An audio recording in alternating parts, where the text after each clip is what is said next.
हिंदी में यूपीएससी की तैयारी से संबंधित प्रोग्राम्स को देखने के लिए सब्सक्राइब करें स्टडी IQ-IAS हिंदी।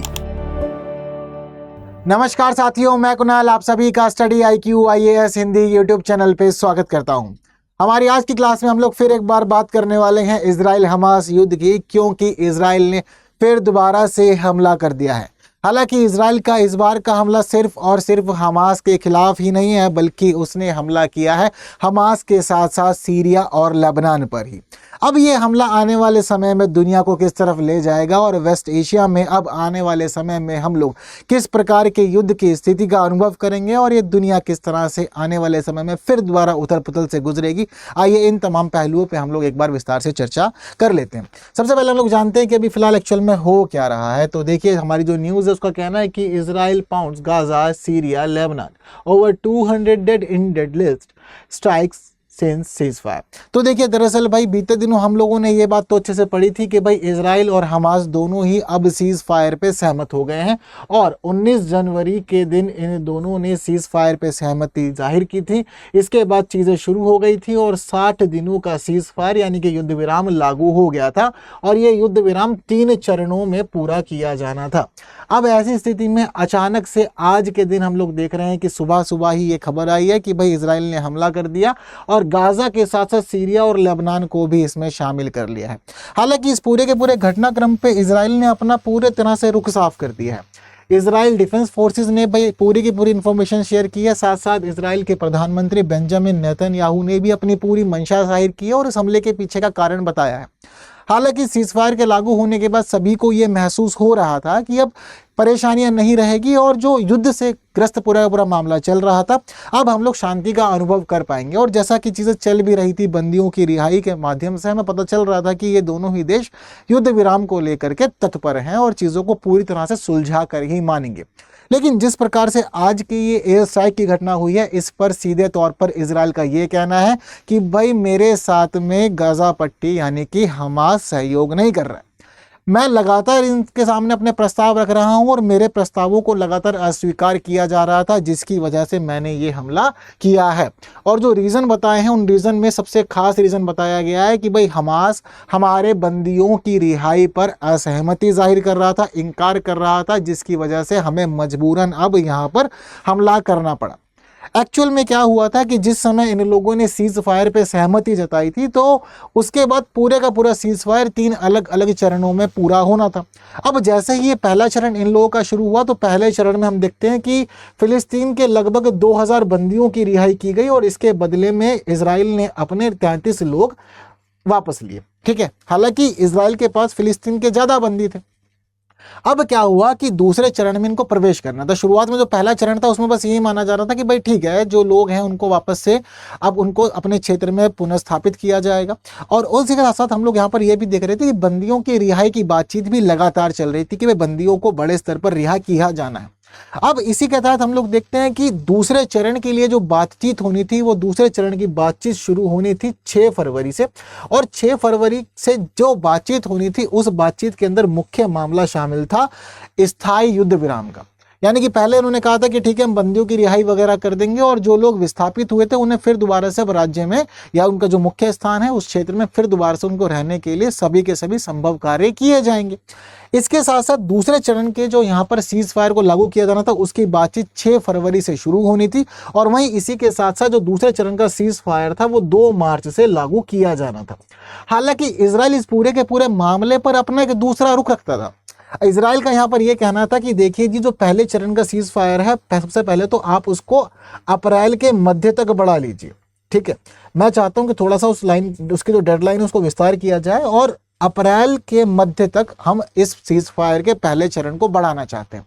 हालांकि बात सिर्फ और सिर्फ यहीं पर ही सीमित नहीं थी। पहली मांग इजराइल की थी कि भाई अप्रैल के मध्य तक पहले चरण को बढ़ा लो और यहाँ पर इजराइल की जो दूसरी चाहत थी, इजराइल का ये कहना था कि अभी आप हमारे जितने बंदियों को रखे हुए हैं उसमें से आधे बंदी आप पहले चरण में रिहा कीजिए।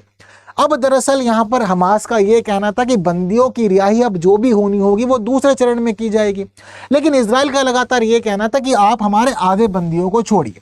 अब आंकड़े ये बताते हैं कि लगभग 59 लोग अभी भी इजराइल के ऐसे हैं जो हमास की गिरफ्त में। और ये सभी लोग भी जीवित नहीं हैं। दरअसल इसमें हम लोग अगर ब्रेकअप करते हैं तो हमें यहाँ पर ये पता चलता है कि 24 लोग ही मात्र इसमें जीवित हैं और 24 लोगों के अलावा 35 इसके अंदर शव हैं। लेकिन इजराइल का ये कहना था कि फिर भी आप आधे लोगों की यहाँ से रिहाई कीजिए, जिसके बाद हम लोग दूसरे चरण में सभी चीज़ों को कंप्लीट करेंगे।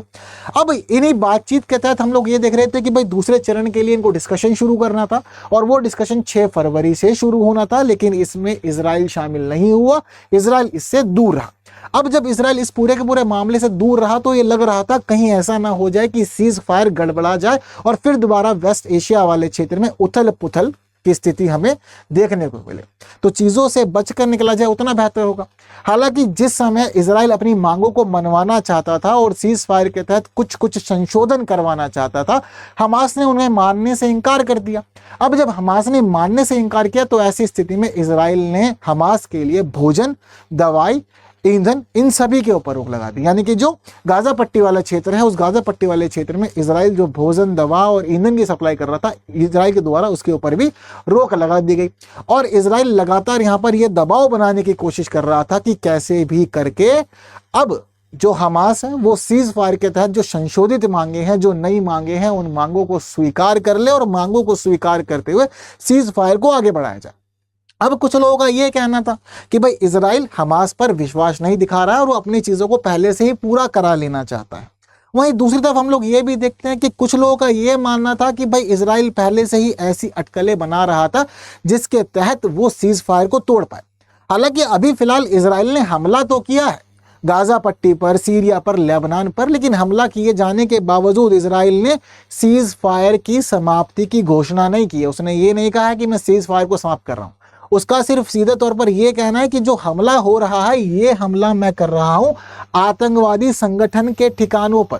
यह स्पष्ट तौर पर जारी किया गया। आप जो भी देख रहे हैं इंफॉर्मेशन सब जगह पे यही लिखा हुआ है कि भाई देखो जो आतंकवादी संगठन है उसके ठिकानों पर ही हमला हम लोग कर रहे हैं, इसके अलावा हम लोग हमला नहीं कर रहे हैं कहीं भी।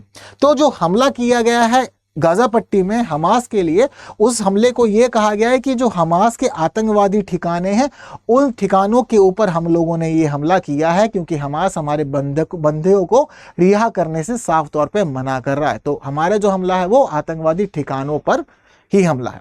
इसके अलावा बात करें कि सीरिया और लेबनान पे हमला क्यों किया गया, तो इसको लेकर के भी स्पष्टीकरण दिया है इजराइल ने।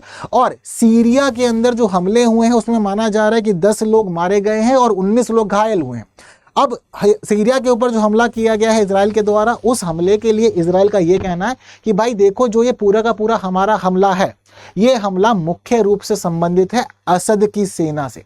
अब असद की सेना के जो ठिकाने हैं, ठीक है, हमने खास तौर पर उनको ही टारगेट किया है।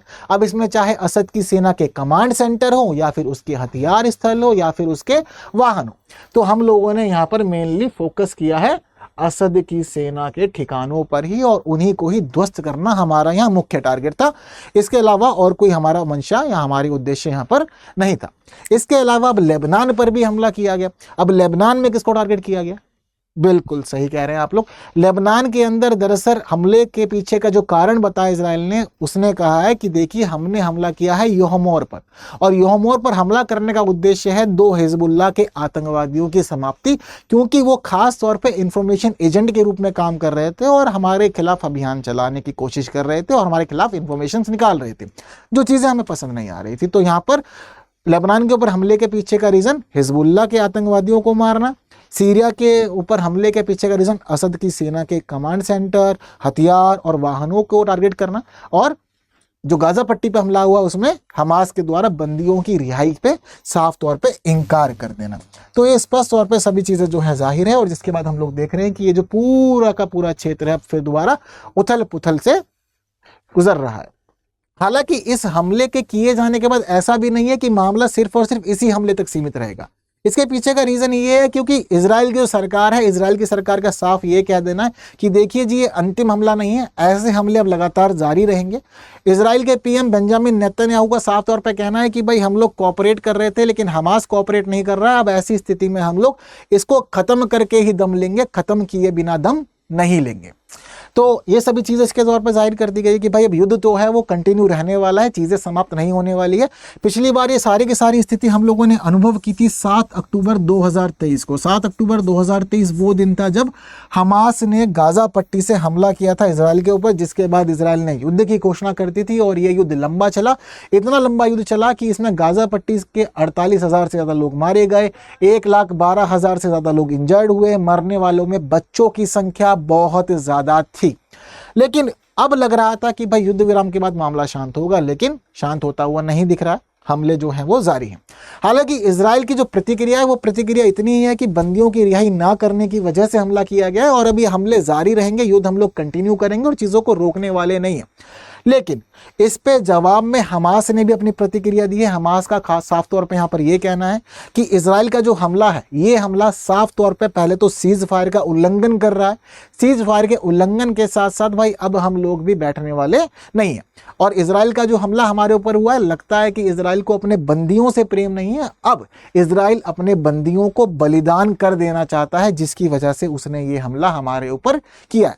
तो अब हमास का रुख भी ऐसा ही है कि भाई मामला जो है वो गड़बड़ वाला है, ये भी आगे बढ़ेगा और सबसे पहले माना जा सकता है कि हो सकता है आने वाले समय में कि जो इजराइल के बंदी यहाँ पर हैं उनको सबसे पहले मारा जाए या उनको ही टारगेट किया जाए, क्योंकि हमास की जो प्रतिक्रिया है वो प्रतिक्रिया इस प्रकार की है।